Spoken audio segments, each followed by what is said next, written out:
What's a rich person thing that you only learned about when you grew up? Before we start, don't forget to subscribe to the channel so you don't miss the next videos.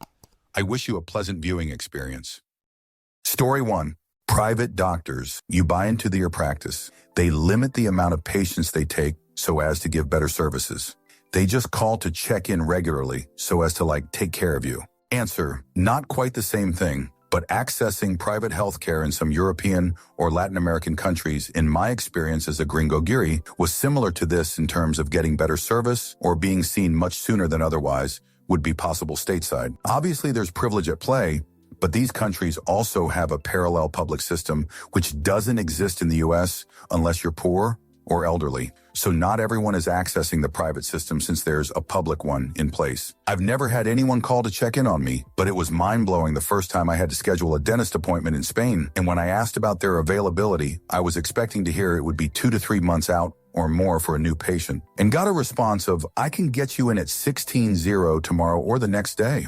Of course, a fraction of the price compared to the US LMAO. The funny thing is, they didn't even charge me for the first visit because they thought my teeth didn't need a cleaning, though I insisted on getting a second appointment a couple months later before returning to the States, where I'd pay 3-4 NOACs the amount with insurance after waiting months to get in as a patient. Story 2. Really rich people have their own family investment firm with a full office of employees that manage their money and assets. Imagine an entire small hedge fund or PE firm with MBAs and CFAs, but just for the money of a family. Answer, I've audited a few of these companies in my line of work. One of them gave their assistant a $2 million holiday bonus because the portfolios did so well that year. They had asset managers and financial analysts on their payrolls, but also housekeepers, groundskeepers, chauffeurs, doormen, personal assistants and trainers, chefs and pilots, a full staff of employees with benefits just to tend to the family's needs. It's an unfathomable amount of wealth. Story 3. Internships through family friends. I thought internships were something you applied for, but I guess apparently they're also passed down like heirlooms. Answer, I worked for a machine shop that got bought out by an equity firm. The guy in charge of business development got made president of our group of 5 different shops. He hired his son straight out of college and gave him his old job, an expense account and a corner office. These two flew all over the country but brought in no new work. This fucking kid knows nothing about machining or the capabilities of the different shops and machines. Every sales call he went on, Daddy went with him, but Junior got the credit because that's what Daddy told corporate. Story 4. Taking loans out on assets at 3 just to throw it into a fund that makes 5. It's like an infinite money hack if you have the capital and can afford the risk. Answer, well, most people do that with their mortgage. My mortgage is slightly less than 3, but I take the money that I didn't spend on paying off the rest of the mortgage, and I put it into a high-yield savings account at near 4. That's just one, but why would anyone not do that if they can afford to? In my case, I have 2 years left on my mortgage. I have enough saved to pay it all now, but I'd rather pay the 3 interest in order to earn 4 on the balance. I'm too chicken to put it into stocks as I want to make sure I have that payoff amount. I have other money in stocks that aren't earmarked for the mortgage. So even this strategy is not as effective as investing it instead of the savings account. But that's just me being careful. Super rich guys will 100 carry a mortgage or even just rent a place so that they don't tie up their money in owning a house when they could be making that money work for them. Most of us just don't have the cushion to be able to gamble on investments without knowing the market. Story 5. Trust funds, staff, private bankers. When I went to university and some of the kids just got on a chartered plane to go to Negril or Goa, and when I said I couldn't afford it, one said, ask your banker. Girl, my banker was a teller. Story 6. That people actually renovate perfectly good kitchens just because they're bored of the color. The stove works, the fridge is fine, but we're going for a new vibe. Must be nice. Answer. My grandmother cleans house for an ultra-wealthy family. They lived on the outskirts of the city in a McMansion, but their kids went to a private school in the center of the city. The kids were on the soccer team and didn't have enough time to finish their homework before having to head back out for practices and games. So the family bought a 3-bedroom house behind the school, fully furnished it, and got cable, just so they can use it 1 to 2 days a week to do homework, shower, and then go back to the main house. They also had a huge 2-story pool house built behind their main house because the husband's dad divorced and got a new girlfriend, and they didn't want the kids to see the grandfather sleeping in the same room with another woman that he wasn't married to. They had 3 spare bedrooms and a huge basement the grandfather could have slept in when they'd come to visit for the week during the holidays and not been noticed by the kids, but that wasn't good enough. They sold both of those houses and got an even bigger one in the city and now have a summer and winter house in other states on top of their main house. But they're super nice. My grandmother gets paid $2,000 a month when they aren't at the main house because their cat has separation anxiety, so they pay her to sleep in their house instead of her own. Story 7. Using money to make more money. I thought you just got a good job, kept getting promoted, and you would eventually make so money you would be rich. Turns out you take the sizable sums of money you have and use that to invest in ways that make that money grow way faster than just earning more by working. It's wild. Answer: I'm worth less than one and am not rich. I consider myself financially secure and fairly comfortable at this point, but not rich. The majority of my net worth is invested, and each year their value generally grows by much more than the total of my wife and I's salaries. Compounding growth is an exponential thing, and it's crazy how fast things grow. 6 years ago, we were struggling to put food on the table or gas in the cars, and we lived in the cheapest crappy rental we could find. Now we're on track to retire by 40ish. Story 8. Once you have enough money, a lot of problems just go away. I don't want to deal with my lawn, so I hired a guy. Same with my cleaning lady. She comes twice a week and also does laundry and dishes. It's not like I never have to wash dishes ever, but generally speaking, all this stuff just gets done. Story 9. Full-size candy bars given away at Halloween. My friend did this. He also had his BBQ running in the driveway and handed out hot dogs and cans of soda. The parents loved getting to his house. He set up his laptop in the front yard and projected, "It's the Great Pumpkin Charlie Brown," onto a makeshift movie screen, and kids would sit on blankets in front eating hot dogs. Dude was awesome. While he did this, his wife took their 4 kids around the neighborhood to trick or treat. Story 10. The power of compounding interest, and that it is a conversation one has with the kids as early as grade school. Story 11. That you go to an Ivy out of obligation and social standing, not because you actually want to or earned getting in. It's just a given in your social circles, regardless of your grades. You're getting in because anyone knows someone on the board of trustees of the Ivy. Answer: nope. There are too many willing to pay the price. No need to give admission away. Too competitive. Everyone knows someone. 10 mil is a good bet now to buy into a top Ivy, and plenty qualified students will not be admitted for that. Many alums will even start generously donating while their perfectly qualified kid is in elementary school, and their kid won't be admitted. While legacies generally have a higher admission rate, those that are admitted are at the top of the applicants. They actually have a higher bar. Also, a legacy with parents who haven't donated may have a tougher time than a non-legacy unless the kid is amazing. Makes sense that more legacies would be qualified. Their parents care about college and will pay for tutoring in private school. And then there is genetics. Story 12. Went for jury duty in Silicon Valley. During jury selection, the judge asked if anyone had been involved in a kidnapping or attempted kidnapping. A surprising amount of hands went up. Answer: I dated a guy in college whose father was a bank CEO. He had a bodyguard drive him and his sister to school and then pick them up every day until he was 18 due to the fear of being kidnapped. I went to his parents' home a few times, which was situated on a cliffside overlooking the ocean. He showed me their master bath. The shower had a glass wall looking out over the water, and there was a cruise ship passing by in the distance. That was next level rich. Story 13. You may have heard that all rich and famous people know each other and it's like a club. Well, that's actually kind of true. Very rich or famous people all go to exclusive, expensive vacation locations. They aren't renting Airbnbs like normal people.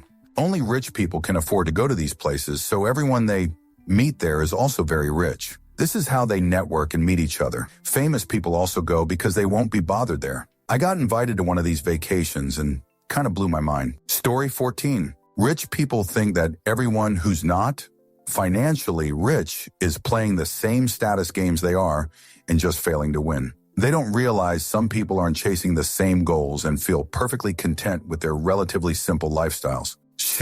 Answer: conversely, rich people who aren't ostentatious and lead relatively normal-looking lives, but who do not have to deal with the stress of figuring out how to pay for anything they need or might want, sometimes assume everyone they know who is living a similar middle-class lifestyle also has trust funds and millions in investments and can afford to travel wherever, whenever, etc., just like them. These people are very annoying because they will say things that imply you and them are all in the same boat and worried about the same things, when the things you're worried about financially are not even in the same universe. Example, you are worried and feeling guilty about all the loans your kids are taking for college and that they have to go to the college that's the cheapest because you can pay for their college. They are worried about the logistical challenges of transferring the tuition money for their multiple children's 80K year schools from the trust funds the grandparents set up for them. Story 15. Growing up, we always had a doctor who would come to our home, accompany us to the hospital, etc. I had no idea that we were subscribed to a health service. We were in Europe one time when I was a kid and my stepmother fell ill. The doctor and his two sons, who are both members of the service, flew to our home there, took my stepmom to India, ended up performing the surgery there, and she was back home in a couple of weeks. Well, I had no idea that other PPL didn't also have this until I said it to a group of friends. One time, I didn't act like I was anything different, but they did. I didn't FKN no. Story 16. They always hide their trash cans like it's their fudge life savings. I dog sit for a lot of privileged people, and the most annoying part is finding the trash. Hiring cleaners is another one. I always wondered how rich people kept these huge houses so clean. Now I know it's because they don't. Also, what the hell do you guys snack on? Never any junk food. All I ever see in these houses are raw nuts and dried fruit. Now I know y'all are sneaking potato chips or a Pop-Tart. Don't even front. Answer. I think it is so interesting how roles have shifted with rich versus poor food. White bread used to be for the rich because it was refined. Now rich people eat artisanal 12-nut multigrain vitamin bread. Chips are for the poor now, but I'm guessing in the past, something heavily spiced like Takis would be rich people, and food like nuts and berries would be for the poor. I've noticed mainly using spices to flavor your food is way cheaper if you know where to shop than other flavorings like herbs and cheese. Story 17. My friend is wildly rich. He does what he wants, when he wants, how he wants, and answers to nobody.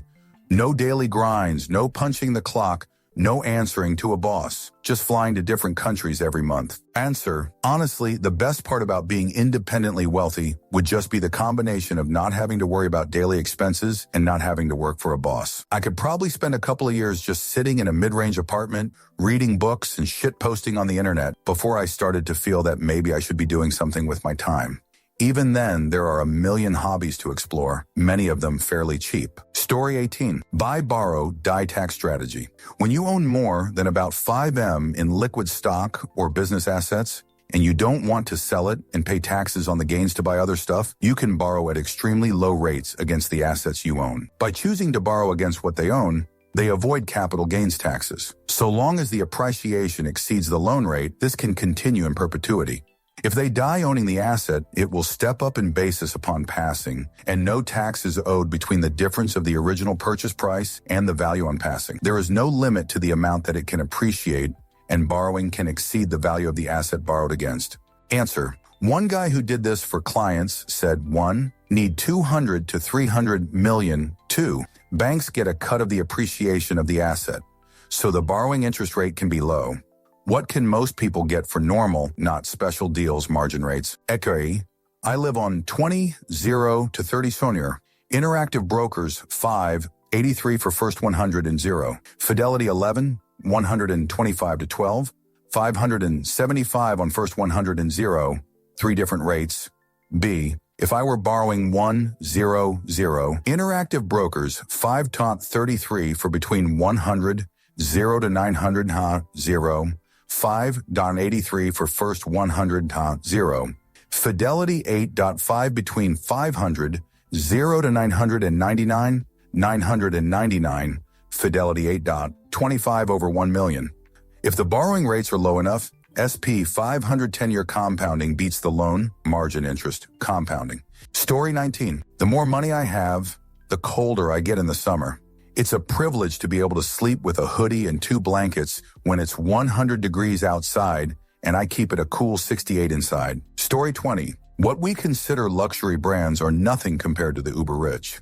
Not only is everything customized, but they are purchasing extremely niche items for exorbitant prices that we have never even heard of. Story 21. I always thought that everyone worked at least part of their lives, enough 10 years to qualify for Social Security and hence Medicare. But there are actually people who reach retirement, not having worked at least 40 quarters. Nor did their spouse. And their kids have no plans to work either. So strange to someone from the working class. Story 22.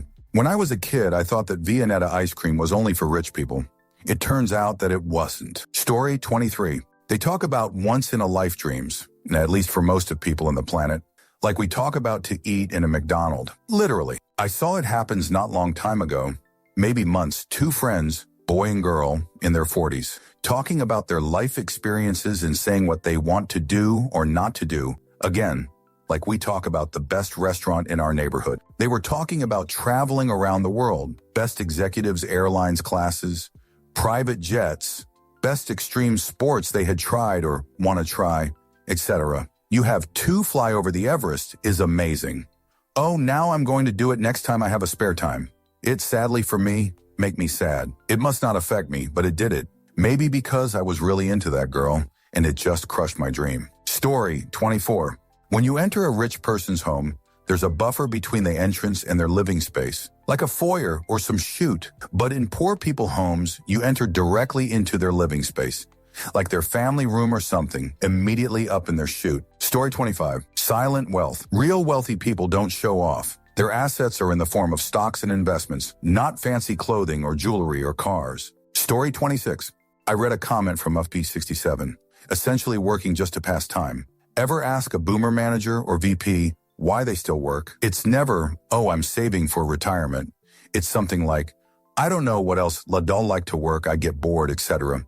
And do you know why, 60 years old, they want to work more than the rest of us? It's because at that point in their career, they're doing fuck all. They read reports, tweak some stuff, and maintain client relations with other boomers and partnered orgs. Every VP level of this age of known comes into the office when they feel like it. If they feel like it, read the news, chat with coworkers, call and chat with partners, and head out early. That's it. Of course, they're not going to give up a position that pays the most for the least work with zero risk of firing. Answer. I work with an old boomer gunning for 50 wires of employment with the company. He still comes in on weekends and leaves late. Fucking guy is almost 70 and can barely walk. When I heard about this, I asked someone under him, why is he here all the time? Doesn't he like his wife? Their response, actually no. So this guy keeps working so he doesn't have to go home. Story 27. I learned I would never be rich, no matter how hard I worked. I could achieve high earnings, but not rich. Story 28. The amount of ways they get out of taxes. Even just moderately rich people have all types of ways to shelter their money. Story 29. Private jets. I thought this existed just for a handful of folks. Turns out is a more common practice nowadays. Maybe is a more recent trend too. Story 30. My aunt used to be in high-end real estate sale in a major U.S. market. To even see the listings through her firm, you needed to go through an approval process and be worth around 50 millers. These homes were kept under wraps and were very private. Story 31. Money laundering. You're in a wealthy room when they're casually talking about cleaning, hiding money strategies. Like real estate deals in Russia in the 90s, you could recover from bankruptcy if you did property deals in Moscow to launder money for the Russian mob. Important to avoid any behavior they could blackmail you with later, though. Even if you really wanted those hoes to piss on you. Story 32. Phoenix companies. I had a client in finance who explained this to me. The company goes bankrupt. The shareholders lose all their money, but actually whatever money is still left is preserved through a bunch of economic chicanery and then funneled into a new enterprise. The fat cats on top lose nothing. Story 33. Currently vacationing in Telluride, Colorado, in a 3mm condo that we rented for like $1,500 for 3 nights. One thing we've noticed is that people just leave their 5 bikes unchained on the bike racks. My 15-year-old 250 bike gets chained like Pee-wee's Big Adventure anytime I have to even run into the convenience store, lol. Story 34. The rich don't take their cars for service. A tow company picks it up and delivers it when it's done. Or they hire mechanics to come to their homes and service them there. Story 35. That you can leverage imaginary money that you don't have into tangible money that you do have and really don't have a lot of penalties if you're wrong. And also by doing this way, you're not paying taxes because it's all imaginary and you're just spending your money. See Elon Musk's purchase of Twitter and how he financed it. It's ridiculous. If you try to do that with like 100 grand, you would be arrested. But if you're doing it with 20 billion, people are knocking at your door. Story 36. My parents were immigrants who had great jobs in the USA. Back home, they weren't allowed to own land or property because of their religion and beliefs. So all their money went into property. If I got a bean burrito and a water from Taco Bell, that was eating out. However, when it came to college, I was denied any scholarships because my parents were too rich. We had no money. It was all assets. I learned that at 17. Story 37. That there are peer networks just for rich people. They discuss investments mostly, but it's a way to validate their thoughts and actions. And that people with generational or inherited wealth are viewed differently to self-made wealth. Story 38. Rich people dress nicely, millionaires dress like homeless except for the shoes and the smell. In time, you learn to recognize the actually expensive colognes. I learned that from a Bentley salesman. Story 39. That the horrors of growing up very poor and very, very rich have some overlap. They never see their parents. Everything is about money. Immense amount of pressure for you to do something extraordinary. Nobody really cares about you as a person because of your class and use you as an object or tool. Actual close friendships are much harder because of the classism pushed on you. Story 40. These ostentatious motherfuckers have been calling veggie platters crudits, pronounced crudita, this whole time. Story 41. Scentlessness. All of the important people at the company my ex worked for smelled like nothing at all. Not deodorant, not laundry soap, they get everything dry cleaned. Not scented shampoo, not BO, just nothing. Even if you smooshed up close to them in the lift, you wouldn't smell anything. Either they were really, really clean, or they were actually robots. Expensive perfumes are actually marketed to lower and middle class folks. The upper class wants nothing to do with them. Story 42. Plates of food. I've only been in restaurants where one plate is delivered and picked up, but rich people have 6-course meals or whatever with multiple plates. Story 43. I don't know if this is a thing anymore, but since I visited my grandmother's rich friend in the most 1970s apartment I had ever been to, and it had central vacuuming, there were outlets in the wall that you can just stick a hose into, and it vacuums into something central in the basement. Answer, it's still a thing, but it's still pretty uncommon. The only house I've ever seen with it is at a relative's house that was built in the late 1970s, early 1980s. They bought it newish in the 1980s anyway. I wouldn't say they're very rich, but they are comfortably upper middle class. I'm actually staying with them in this house currently. Coincidentally enough, the central vac hasn't worked for a good 15 or 20 years though, and they have no plans of fixing it. Story 44. Buying expensive things in the off-season. I remember a surgeon I worked with was going to buy his kids high-end hockey skates in June because they just got marked down 40 because no one buys skates in June. Buy when they are cheaper, not when you need them. Story 45. Debutante balls.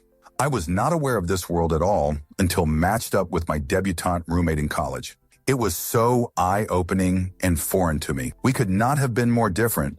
I'm from a very blue-collar family, but we bonded so much that she officiated my wedding 15 years later. Story 46. Seeing rules as how much it costs to do the thing instead of regulations principles. To everyone else, being charged or fined for not following rules is upsetting punishment. It wasn't until I was getting ready to go to college, heard older students talking about how they didn't bother to pay for the student parking because they knew they'd leave a car someplace it wasn't supposed to be longer than time allotted, that I realized that when you come from or have money that fine cost, the same applies to staying in a hotel with people who smoke, but only non-smoking rooms are available. Those 200 to 500 cleaning fees would make me cry, but I have encountered it costs X to smoke because we're smoking people in my life. Story 47. The difference in what people mean when they say they can't afford something. To rich people, it means, I'd prefer not to spend my money on that, though I could if I really wanted to. To poor people, it means I physically lack the funds to do so. Story 48. The joy of not flying commercial. I dislike flying as a kid, but private, it's the difference between being in a hurricane and a balmy spring breeze edit. Not having to think about hygiene and what the cleaning crew has missed is a bonus. Story 49. Bonuses. I knew about Christmas bonuses and such, but had no idea that once you reach a certain level in most companies, you get an extra 25K on 100K just because. Answer. Honestly, I think that's kind of backwards. A bonus is really money they can take away.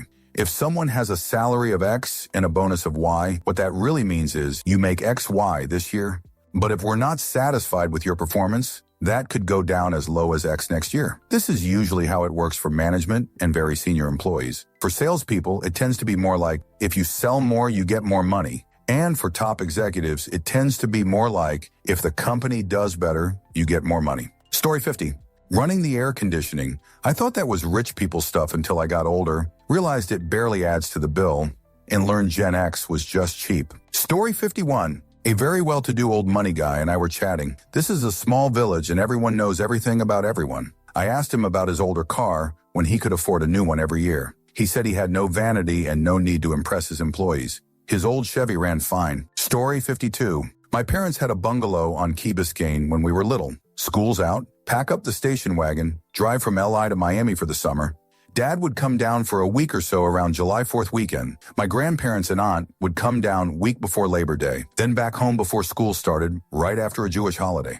Bet my father kicked himself later on, wishing he hadn't sold it when my mother died. But I guess the memories were just too much. Story 53. Customs warehouses and mine storage facilities. How the rich buy, sell, and store artwork and other valuables in customs warehouses because they only pay taxes on the items when they leave the warehouses.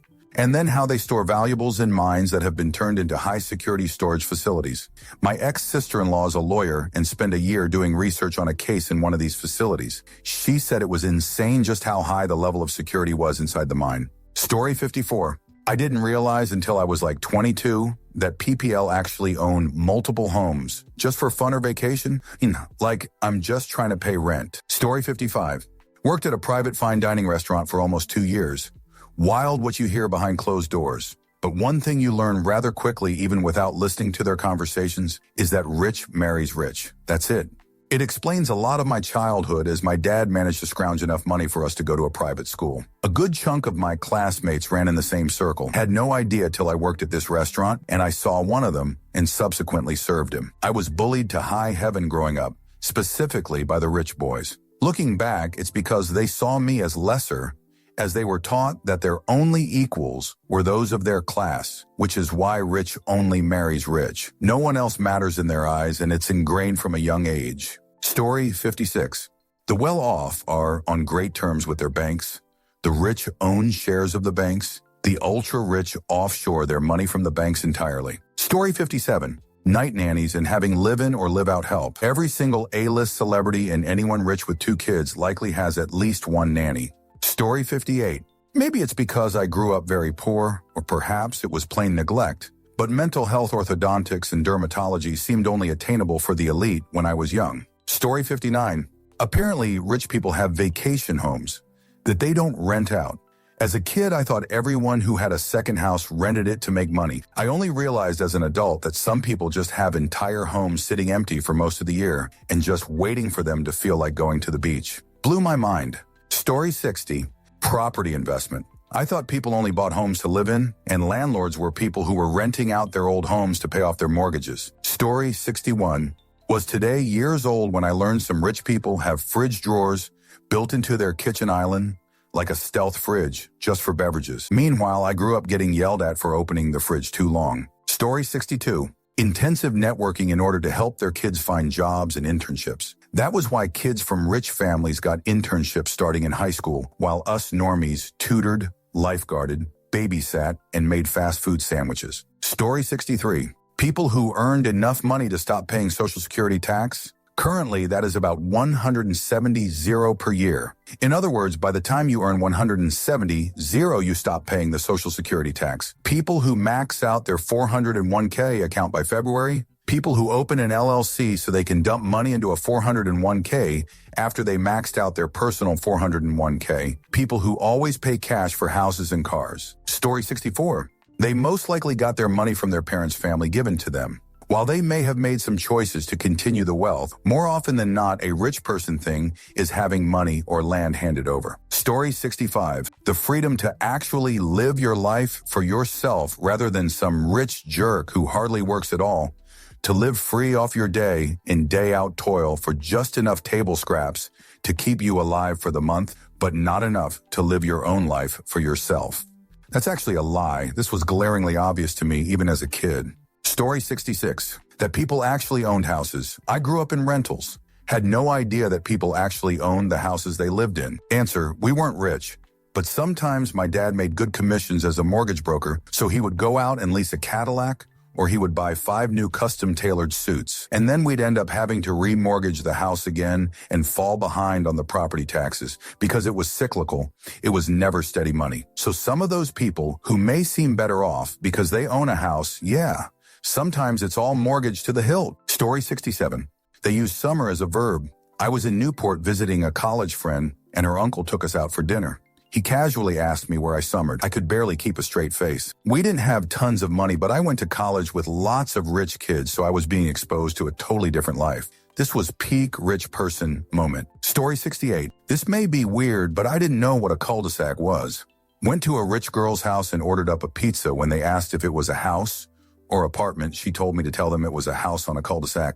Story 69. I had a classmate who would just casually shop for cars, big names, online at least twice a month. She also casually asked her close friends what car do they like for their B-day. I thought cars were something you save up for years. Story 70. The feeling that no matter what happens, things will probably work out okay for you because your family likely has the financial means to partially, if not completely, bail you out of whatever adverse situation you found yourself in. The feeling that you are not only deserving of a positive outcome of any given situation, but entitled to one, regardless of however much effort you've put in. Living in even some degree of poverty is living in fear, and rich people absolutely do not have this and often fail to compute what it's even like to live with the fear that if something goes even slightly awry for you, your whole life can fall apart, and you can risk not having your basic needs met. Story 71. Taking groceries off the shelves and putting them in the cart without looking at or comparing prices. Story 72. Lavish basements. Like movie theater with a wine cellar and separate bar. Basement's better than any house I'd been to, and it was just the basement of the house. Living on golf courses, like whole jerk private gated towns built around a golf course and country club. Story 73. I bought into Zoom does not mean they've subscribed to a paid account, a lesson I learned during peak COVID, and my response was the organization I work at did this. Story 74. Paying someone else $200 to stand in line outside Starbucks to buy you the new 50 limited edition Stanley Cup, which you never even drink out of, but put on a shelf next to 18 other Stanley Cups. Story 75. I work in the luxury travel industry, so I've learned about a lot of obscure and exclusive travel services that exist. Membership-based travel clubs, kind of like country clubs, but for travel. You pay $200 for a membership to a group like Exclusive Resorts. Then you have access to a huge portfolio of properties that you can travel to. But you still have to pay $1,500 night for those properties. Story 76. Glasses. Oh, your eyelashes brush against the lenses causing a blur. Just buy a superior pair. Red, of course. Meanwhile, the rest of us get to see through what we can afford. Story 77. Fudge. This thread made me want to be rich. And to think some people think that money doesn't buy happiness. Fudge. Story 78. Rich people bum rides on other rich people's private jets. Family friend is rich and visited us via the corporate jet. Told us about how she was somewhere and met, name withheld, someone even richer who offered her a return flight on their private jet she'd flown out public. When she boarded, she met a guy who was also hitching a ride. He didn't know the jet owner personally, had just seen the jet at the airport, looked up the tail and flight plan, made a few calls, and snagged an invite. Also, same friend regularly shops at Dollar Tree. We actually made a special trip there because she was looking for more of a specific item she'd already bought out at her local stores, TJ Maxx and Ross. Story 79. Qualified dividend income is taxed at 0 to live pretty much middle class, then 15 deep into seriously upper middle class, then capped at 20 if it's the income of like 5 families combined. WTAF. Story 80. Learned that some rich people have fridges just for beverages. Like you need a whole appliance just to keep LaCroix cold? Meanwhile, my fridge is 80 leftovers and trauma. Story 81. My best friend's dad made tons of money before the 2008 crash. Before, during, and after the crash, he would consistently drink old Bourgogne wines every afternoon, evening for years without changing his demeanor or expressing frustration that he was actually, as Eva learned as an adult, going from 20 million to losing his entire retirement. The fact that he wasn't rattled, had possibly been through worse multiple times, and took it all with a smile really made an impression on me. Story 82. Going to the fair, the zoo, to the museum. Whenever I wanted, there are still fairs, the zoo and the museum are still open.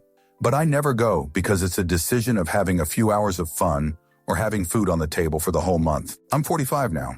When I was a child, everything was so cheap because zoo, museum, fairs got subsidies by the state. Now there is a whole generation of kids whose parents cannot afford give their kids these kind of memories, which makes me feel very sad for the kids. Story 83.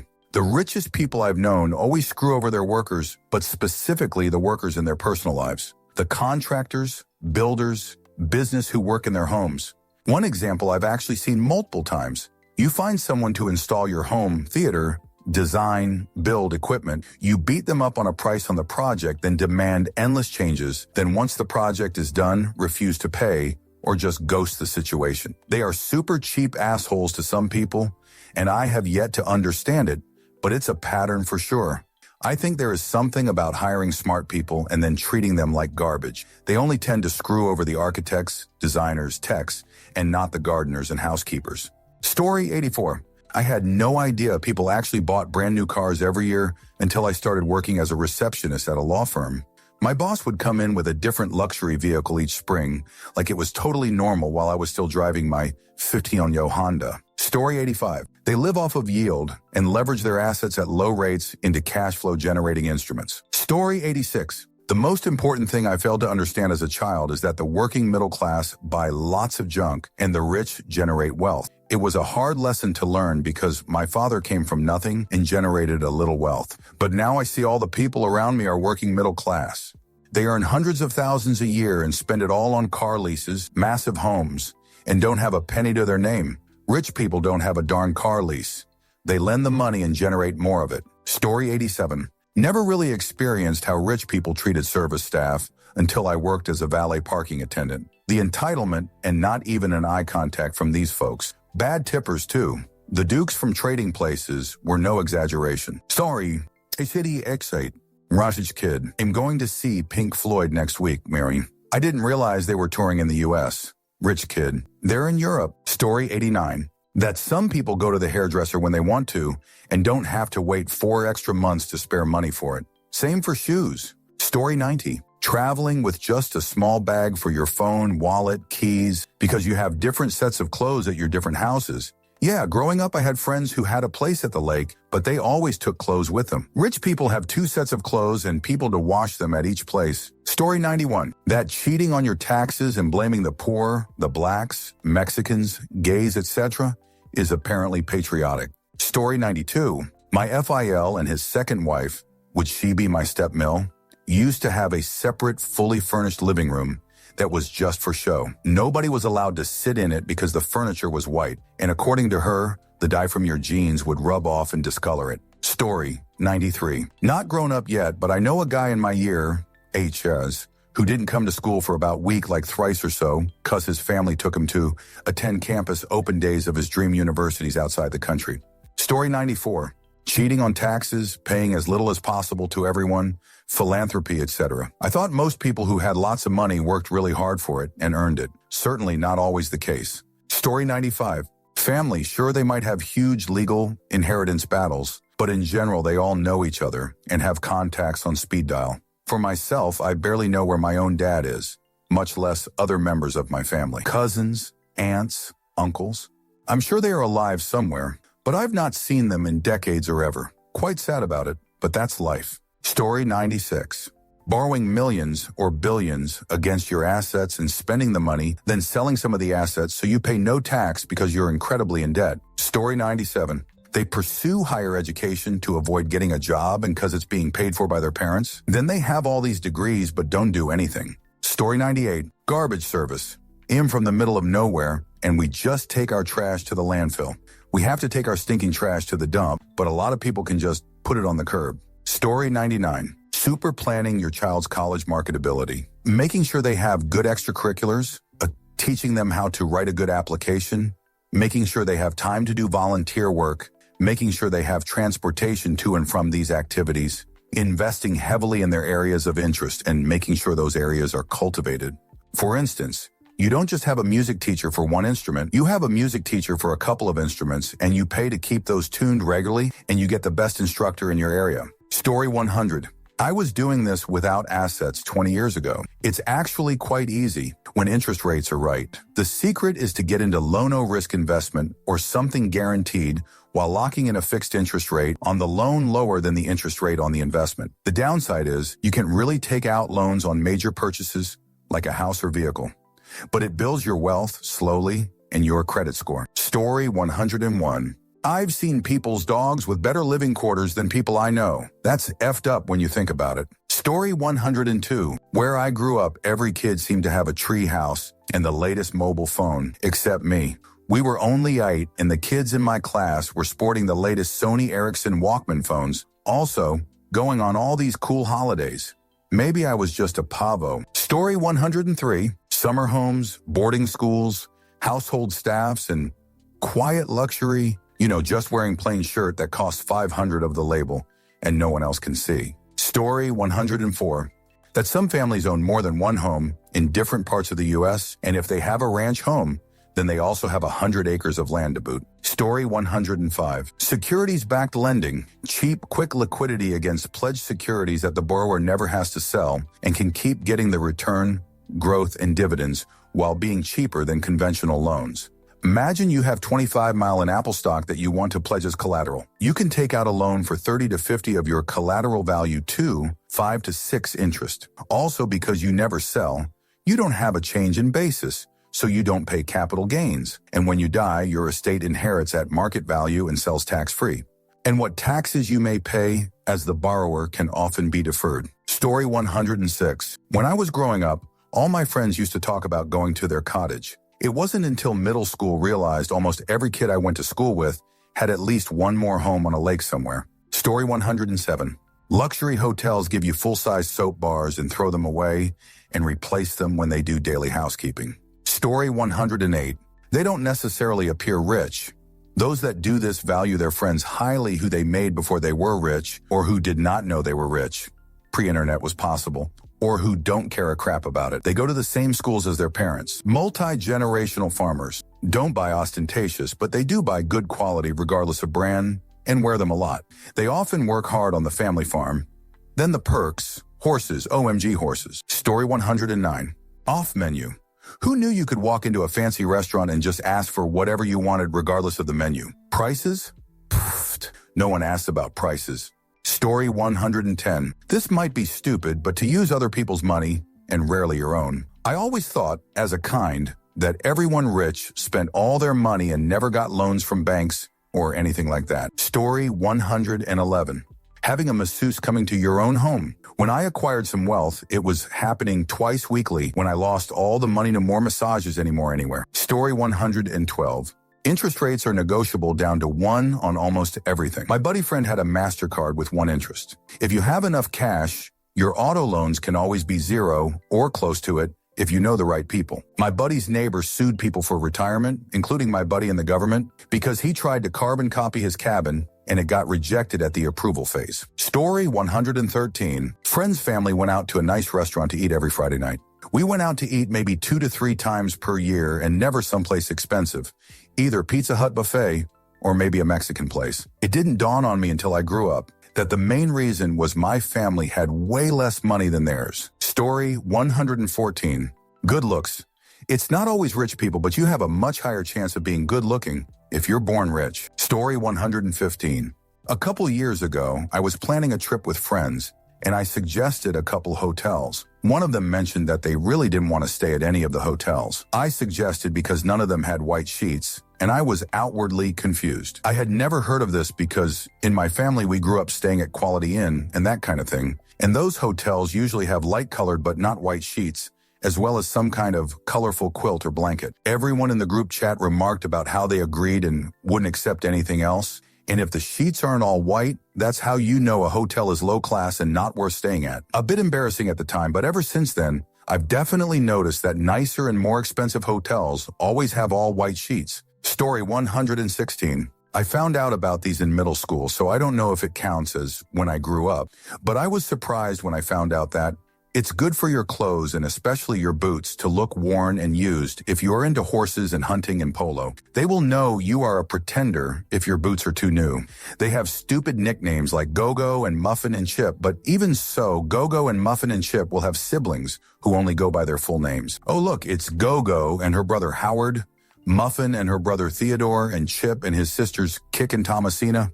Oh, and little Go-Go and Howard may have their own house next to the main house because their parents don't really want to know what they're up to, and they don't want any of their grimy friends touching anything in the main house. The pool also has its own building next to the tennis courts. Mom is probably also a good 20 years younger than Dad, and Dad has a penthouse in the city, so he's never around anyway. Story 117. What anymore? My ex-rich nightmare in-laws had cocktail hour hors d'oeuvres every day at 5 sharp. Traded in their Cadillac every 24 months, dislike on each ex-Mayas gift they received. Amiel tried to find a new restaurant in the middle of a snow blizzard because the coffee wasn't done right. Their kids had unlimited credit card use through college. Story 118. 20 years ago, I worked on a house design for a family worth over 500 Mellers at the time. They were maybe the most paranoid people I've met. The security fence, cameras, armed guard, background check, guard escorting me to the front door, and radioing in to open the door was all for real. I learned that if that is what it took to be rich, I didn't want it. Story 119. A friend of mine is installing a combination turntable elevator to access cars in his lower garage. Nice. Story 120. Money is not a factor of worry for those people. I know it sounds obvious, but once you've actually experienced that, money is something they do not think about as a limitation to anything. It's wild. Story 121. Turned down service, stayed at the Ritz once for work, and was amazed that the rich don't even untuck their own sheets. Story 122. Some people literally have staff that works at their house full-time, just like in RHE movies. House managers, groundskeepers, the whole thing. It's insane. Story 123. I can't confirm if this is true, but supposedly my dad's friend, who worked in finance in NYC, had his health care paid for by his company. Not his health insurance, his health care. They just paid for everything. Also, massive life insurance policies as a way to pass on wealth. The premiums are huge, but the payout is completely tax-free. This is less of an issue since they raised the cap on the gift tax exemption so that couples can leave over $25 million to their heirs tax-free. But it was a lot more common when the cap was only $1 million about 30 years ago. Story 124.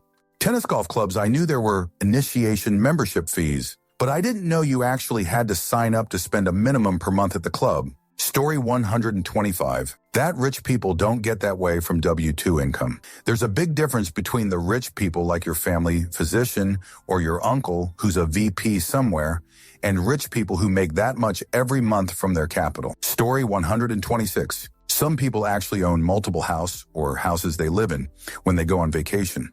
Didn't know that was real. Story 127.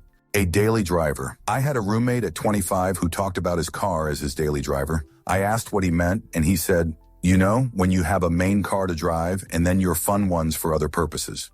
I had never known an individual to have more than one car. Of course, some families have multiple, and never heard the term. Story 128. Rich people hotels have stores with incredibly high-quality in-house items, such as clothes, linen, bathrobes, darn near everything. And when I say clothes, I do mean fully bespoke suits. You can put them on your expenses and make the company pay for your luxury goods. Also, they send their luggage via courier service. So when they arrive at the hotel with just their carry-on bag, all the rest of their stuff is not only in their room, it's fully put away in the wardrobes and everything. Edit, I say stores simply because I'm not rich enough to know the proper word for it. Story 129. The special doesn't mean it's a discounted meal at a restaurant. It's actually the most expensive meal. Story 130. There's a difference between a Roth 401k and a Roth IRA. And while Roth is after-tax contributions are different than Roth contributions. Also, did you know that contributions, not earnings, can be withdrawn from a Roth IRA, penalty and tax-free, generally after 5 years?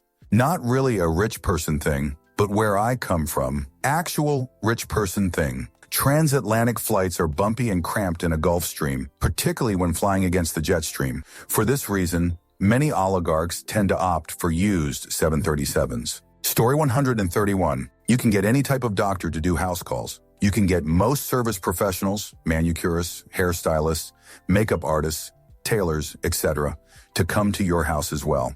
If you're rich enough, you can get in contact with most anyone and have them come to your house. A lot of people you wouldn't think are available have a price. Story 132. Seasonal holiday vacations. I went to school with kids whose families could afford Christmas holiday, spring break getaways, and summer vacations all in one year. Not one or the other. Story 133. I grew up upper middle class, and that's by American standards. Wealthy people in other countries, especially former Soviet Union, Central America, and the Middle East, can pay to have their ex-military bodyguards disappear people they don't like and have their country's legal system turn a blind eye to it. Story 134. The idea of not checking your bank account before buying something that's a rich person flex I never understood as a kid. Story 135. Cash is king. My sister and her husband buy a lot of things with cash only. People are so willing to drop their price when paying with cash. She also pays all her business and home expenses with cards that give miles. She travels monthly. Story 136.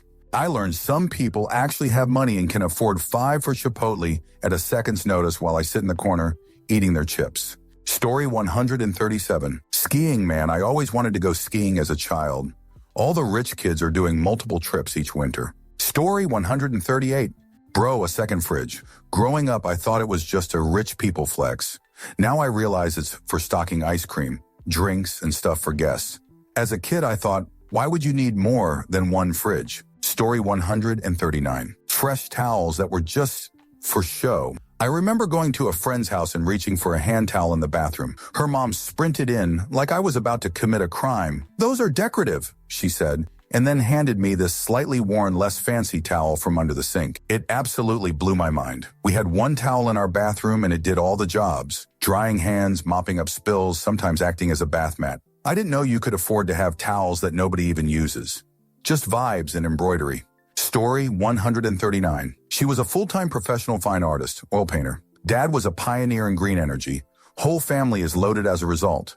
She was able to focus on school, earn her MFA, travel the world on residencies, etc. She was wonderful and goes to show you that when you have a well-adjusted upbringing, support, and the money to provide resources, you can be who you were born to be.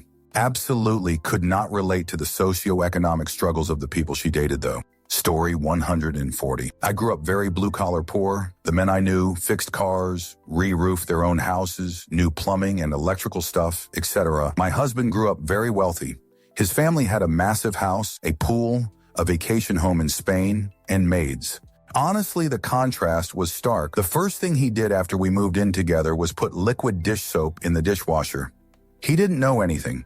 He didn't know the vacuum needed to be emptied. It could have been a deal breaker, but he fully embraced his ignorance and learned. It was a whole new world and he loved it. One of my favorite memories is of putting up our first Christmas tree. He'd never been part of that and got so much joy from it. Story 141. I grew up very blue-collar poor. The men I knew fixed cars, re-roofed their own houses, knew plumbing and electrical stuff, etc. My husband grew up very wealthy. His family had a massive house, a pool, a vacation home in Spain, and maids. Honestly, the contrast was stark. The first thing he did after we moved in together was put liquid dish soap in the dishwasher. He didn't know anything. He didn't know the vacuum needed to be emptied. It could have been a deal breaker, but he fully embraced his ignorance and learned. It was a whole new world and he loved it.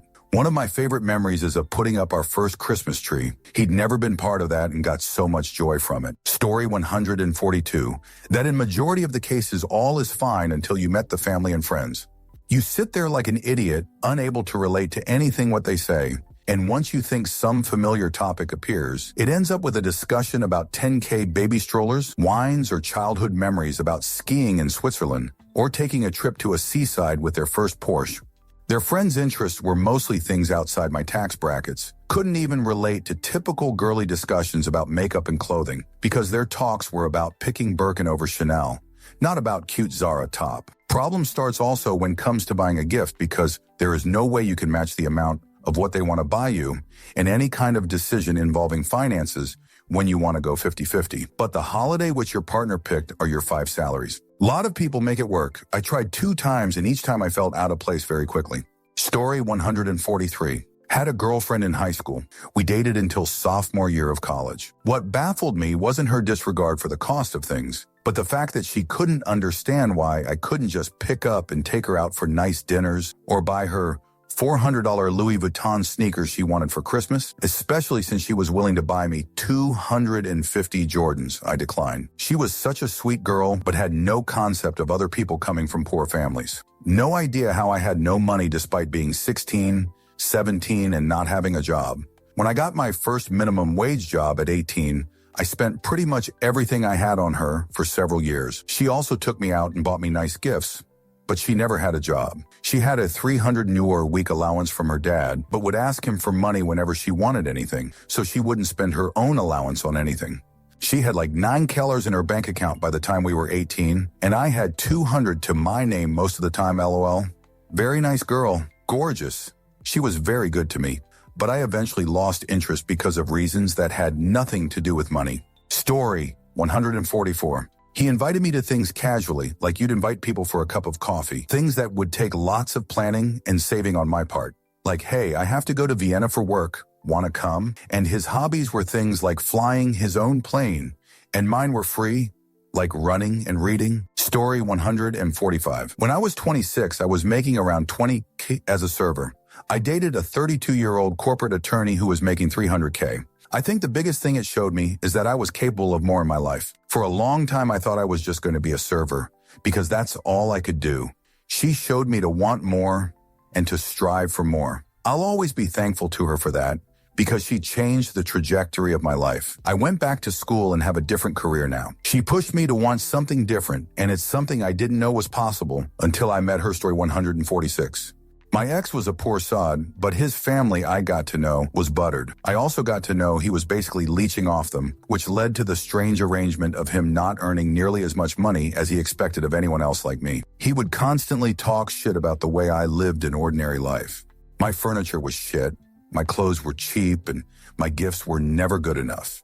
How did I not buy my food at the gourmet store anyway? According to him, I didn't know how to cook either, because how could you make real Italian pasta without the real Italian recipe? Recipes that his parents brought from all of their luxury travels all over the world, and none that came from him.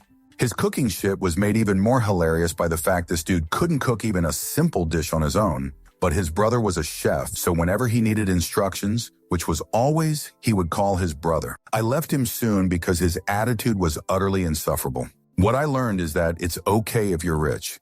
You're still dateable as long as you're not an asshat. Story 147. The family was an entity in itself and had rules. Relationships are everything. The family itself is a thing. The club, the parties, the vacations, the homes, the cars, the business. It's all about the family, the patriarch, the traditions, the schools, the business partners, and the neighborhood and the club. It's not a bad thing. It's just different. I was raised to be independent and get the fuck out of my parents' house. They stick together like Guelu. Everyone has a role to play, but they have security and they belong.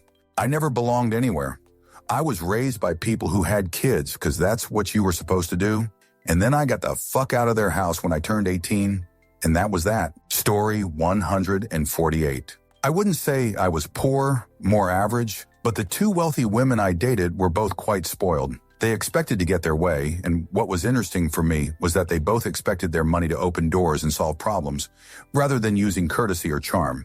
My ex-best friend was the same. What was very notable for her especially was the smallest thing was a crisis. People who have never dealt with true pain or loss because they've always been shielded from it are upset by small things. Story 149, partner born to wealthy family, generational, subdued wealth, international trips a few times a year, live in housekeeper, best schools, NOLs, sports and art exposure. Good person, gave back with volunteering and donations. Contrast, could not relate to debt, fears of homelessness, or money anxiety. Biggest contrast, never afraid to try new things or make mistake. Took a job that didn't work out, that's okay. Family will keep you afloat until you find something else. Broke a leg overseas because you took a skiing risk in Italy? No worries. We'll charter something or find a way to get you out. I don't have that kind of freedom. Story 150, I'm about to get married to one. For reference, her parents just spent $400 zero cash renovating their porch. My parents live in a secondhand mobile home. There is a huge difference. First of all, my future in-laws are well known in their community for being kind, charitable, and generous. And my fiance is the same way. They are level-headed, I am sure. When we first started dating, she asked me what I wanted for Christmas. I said some new clothes would be nice, since mine had holes in them and were old. She said, "Well, I'm going to buy those for you anyways." That's not a gift. I mean a real gift. She spent thousands giving me new clothes in the first 6 months. Some expensive, some just regular everyday stuff from Old Navy, but she literally bought me an entirely new wardrobe. Then gave me a small $500 gift for Christmas, and her parents bought me an $800 gift. Not to mention the fact that she gave me a pair of Beats and a practically new iPhone because she didn't use them anyway.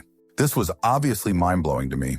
I bought her a $150 gift, but she was thrilled with it because it was thoughtful. A nice lighted jewelry cabinet instead of her keeping all her jewelry in various small wooden boxes, all unorganized. I will say that for our wedding, she about had a meltdown when she found out our budget was only $50, not including the welcome party, the wedding planner, or the honeymoon, which is probably an additional $15K. It only lasted for one day before she accepted it and moved on, leaving any animosity behind, which I was really proud of her for. Overall, her or her family never judged me or mine, probably because they haven't always had money. The biggest difference I noticed is that her family bargains for everything. They do trade deals with other companies, call in favors, negotiate everything, wait until stuff is on sale, buy quality, buy it for life stuff, etc. Probably what made her dad such a successful businessman and lets them stay rich. Story 151. I grew up middle class and sometimes really struggled depending on my dad's job status.